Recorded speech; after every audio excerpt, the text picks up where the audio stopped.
ان کی اس درخواست کا نوٹس لینا چاہیے تھا جس کے اندر سندھ پولیس کے کارنامے باقاعدہ طور پہ بتائے گئے ہیں۔ اب ایک طرف تو فورن ڈائریکٹ انویسٹمنٹ کا ڈھول پیٹا جاتا ہے پاکستان کے اندر، اڑان پاکستان جیسے پروجیکٹس کی بات کی جاتی ہے۔ پہلے کہا یہ جاتا تھا کہ کراچی کے اندر جو بھتہ مافیا ہے، لینڈ مافیا ہے، چائنا کٹنگ ہے، بوری بند لاش کا سلسلہ ہے، یہ جتنی کی بیماریاں ہیں یہ ساری کی ساری ایم کیو ایم کی لائی ہوئی ہیں، مگر اب ایم کیو ایم کی جگہ کسی اور نے لے لیا، اور وہ جو اور ہیں وہ مبینہ طور پہ پیپلز پارٹی کی قیادت ہے۔ اب یہاں پر یہ کہا جا رہا ہے کہ چینی سرمایہ کاروں کو دراصل یہ نہیں پتا کہ سندھ کے اندر ایک زرداری ٹیکس وصول کیا جاتا ہے، اور یہ جو زرداری ٹیکس ہے اس کو بھتہ کہنا یہ بھتے کے لفظ کی توہین ہے۔ اس کو اچھے پازیٹیو سینس کے اندر چینی سرمایہ کاروں کو انڈرسٹینڈ کرنا چاہیے کہ کھلاؤ گے تو کھاؤ گے، اگر آپ حصہ دیں گے گورنمنٹ کا تو آپ کو کاروبار کرنے کا موقع اور اپرچونٹی سندھ کے اندر باقاعدہ طور پر ملے گی۔ اب یہ جو زرداری ٹیکس ہے یہ آج سے نہیں ہے، یہ بڑی ایک سیڈ ریالٹی ہے کہ پیپلز پارٹی کی گورنمنٹ جب سے بنی تو مسٹر 10% سے اور کرپشن کے الزامات سے کہانی کا سلسلہ شروع ہوا ہے۔ اب بلاول تو بہت بڑے بڑے کلیمز کر رہے ہیں، بہت بڑے بڑے دعوے کر رہے ہیں، یقیناً پاکستان کے اندر بزنس کرنا آسان نہیں ہے۔ جب تک آپ پاکستان کے اندر فائلوں کو پہیے لگانے کا ہنر نہیں جانتے اس وقت تک آپ بزنس نہیں کر سکتے۔ اس ملک میں قدم قدم پر آپ کو رشوت دینی پڑتی ہے۔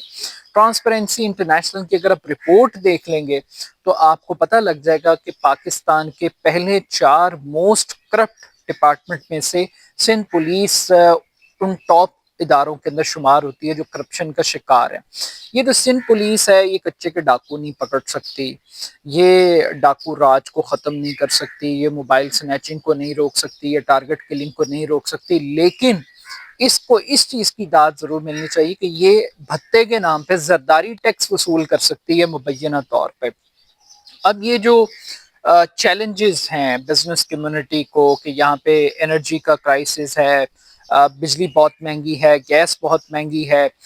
ٹرانسپورٹیشن کے مسائل ہیں، ٹیکسز کی بھرمار ہے۔ اول تو یہ بزنس کمیونٹی ایک بڑی تعداد میں ٹیکس تو دیتی نہیں ہے، جو بڑے ٹیکس والے ہیں یا اتنا نہیں دیتی جتنے ٹیکسز بنتے ہیں، اور یہ بھی ایک پورا ایک مل ملا کے ایک سسٹم چلتا ہے۔ تو آج ایک پی آر کیمپین تھی، ایک خوشامد کا سلسلہ تھا،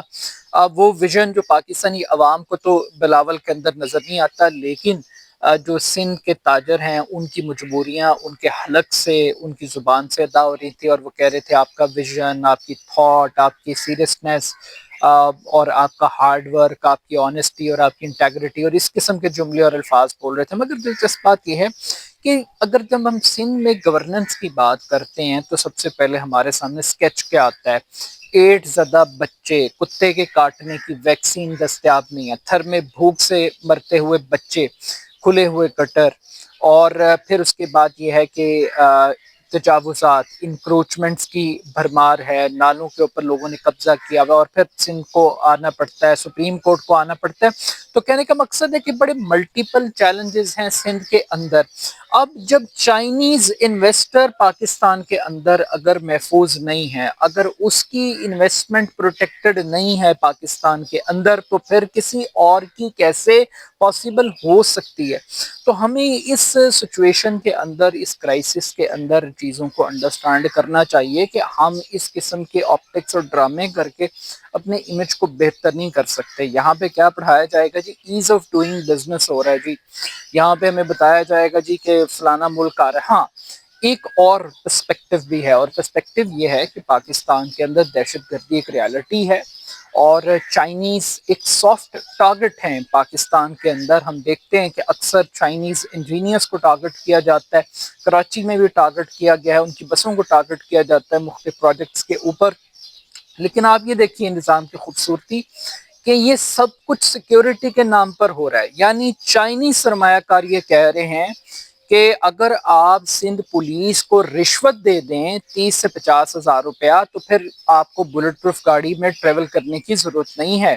آپ کو گھر میں محصور رہنے کی ضرورت نہیں ہے، اگر آپ زرداری ٹیکس ادا کر دیں تو آپ اس ملک میں ایک آزاد شہری کے طور پر نقل و حرکت کر سکتے ہیں، بزنس ایکٹیویٹیز کر سکتے ہیں۔ لیکن اگر آپ زرداری ٹیکس نہیں دیں گے پھر آپ کو گھنٹوں ایئرپورٹ پہ خوار کیا جائے گا، آپ کو گھروں میں بند کر دیا جائے گا، آپ کو ملنے نہیں دیا جائے گا، آپ کی ہر طرح کی موومنٹ کو ریسٹرکٹ کر دیا جائے گا سیکیورٹی کے نام پہ۔ تو یہ جو سیکیورٹی کے نام پہ ڈرامہ ہو رہا ہے، دراصل یہ ٹیکس کلیکشن ہو رہی ہے، اور اس ٹیکس کلیکشن کو سندھ سرکار بڑے مہذب طریقے سے، جو ناقدین ہیں گورنمنٹ کے، وہ اس کو زرداری ٹیکس کہہ رہے ہیں۔ اگر تو چینی شہریوں کو تھوڑا سا پاکستان کی پالیٹکس کا ادراک ہوتا، سسٹم کا ادراک ہوتا، تو شاید وہ یہ کمپلینٹ ہی نہ کرتے۔ ان کو پتہ ہونا چاہیے کہ یہاں پر مل ملا کر سسٹم چلتا ہے، یہاں پر کمانے کے لیے دینا پڑتا ہے، اور دینا کن کو ہے؟ وہ یہی طریقہ کار ہیں کہ پولیس فرنٹ مین بن جاتی ہے، کراچی کی جو لوکل گورنمنٹ ہے وہ فرنٹ مین بن جاتی ہے، مختلف ڈپارٹمنٹس ہیں وہ ایک کام کرتے ہیں، اور پھر یہ جو ٹیکس کلیکشن ہے اس کے حصے ڈلتے ہیں۔ وہ لیاقت قائم خانی، آپ کو پتہ ہے نا کہانی، وہ گھر سے اربوں روپیہ نکل کر آ گیا تھا، اور پتہ نہیں کتنی جدادیں، یہ بھرا پڑا ہے لیاقت قائم خانیوں سے اور بیوروکریٹ سے اور ایسے کرپٹ سسٹم نظام سے۔ بٹ سٹل ایک چیز اچھی ہے کہ پیپلز پارٹی نے کم سے کم اپنی امیج بلڈنگ کے اوپر فوکس کرنا شروع کیا ہے۔ اب مجھے لگتا ہے کہ پہلی مرتبہ ان کو یہ لگتا ہے کہ اگر ان کو کوئی چور کہے، ان کو کرپٹ کہے، ان کو نااہل کہے، انہیں نالائق کہے، ان کو یہ کہے کہ وہ ڈیلیور نہیں کر رہے، تو وہ تھوڑا سا سیریس ہو رہے ہیں۔ تو آئی تھنک یہ صرف ٹی وی کی حد تک سیریس ہونا کافی نہیں ہوگا، اگر وہ تھوڑا بہت گراؤنڈ ورک کر لیں، اور مجھے لگتا ہے کہ وہ پنجاب سے حالت بہتر ہو سکتی ہے۔ باقی پنجاب کے اندر کوئی آئیڈیل سچویشن نہیں ہے، کوئی اتنی بڑی مریم نواز کی ایسی پرفارمنس نہیں ہے جس کو ہم بڑا کوئی بینچ مارک کنسیڈر کر لیں۔ But still at the end of the day, وہ جو ہمالیہ سے اونچی اور سمندروں سے گہری دوستی ہے، اگر ہم اس سے بھی یہ زر ٹیکس لے رہے ہیں، اور علی بابا 40 چوروں کا ڈرامہ یہاں پہ اس ملک کے اندر چل رہا ہے، تو میرا خیال ہے کہ اس ملک کو بھی ہم دھوکہ دے رہے ہیں، چینیوں کو بھی دھوکہ دے رہے ہیں۔ شاید تھوڑے عرصے کے بعد چینی جو ہے خود اتنے سمجھدار ہو جائیں کہ وہ عدالتوں کا رخ نہیں کریں گے، بلکہ وہ مکمکا کریں گے کہ یار اگر 30-50 ہزار روپیہ پر پروجیکٹ لے رہے ہیں تو کوئی 15 ہزار روپے کوئی رعایت پیکج کو نکال دیں، کوئی سال کا کٹھا پیکج کو نکال دیں، کوئی 6 مہینے کی کوئی کٹھی ڈلیوری وغیرہ لے رہے ہیں، کوئی اس طرح کی رعایتیں ان کو مل جائیں گی۔ لیکن اگر وہ یہ سمجھتے ہیں کہ پاکستان کی عدالتیں ان کو مبینہ زرداری ٹیکس سے بچا لیں گی، یا کسی اور اسی طرح کے بھتہ خوری جیسے جملوں سے ان کو مرغوب کر لیں گے، تو میرا خیال ہے کہ ایسا کچھ ہونے والا نہیں ہے۔ ان قریب چینی بھی اتنے سمجھدار ہوں گے کہ وہ پاکستانی بزنس کمیونٹی کی طرح ہر آنے والی حکومت کو سلوٹ کریں گے، اور خوش آمد میں اور قصیدوں کے اندر ان کو وہ سارے ویژن نظر آئیں گے جو ایک آئیڈیل گورنمنٹ کے اندر، ایک آئیڈیل حکمران میں ہونے چاہیے۔ اپنا فیڈ بیک مجھے ضرور دیجیے گا، میرے یوٹیوب چینل AR خان کو ضرور سبسکرائب کیجیے گا۔ بہت شکریہ، اللہ حافظ۔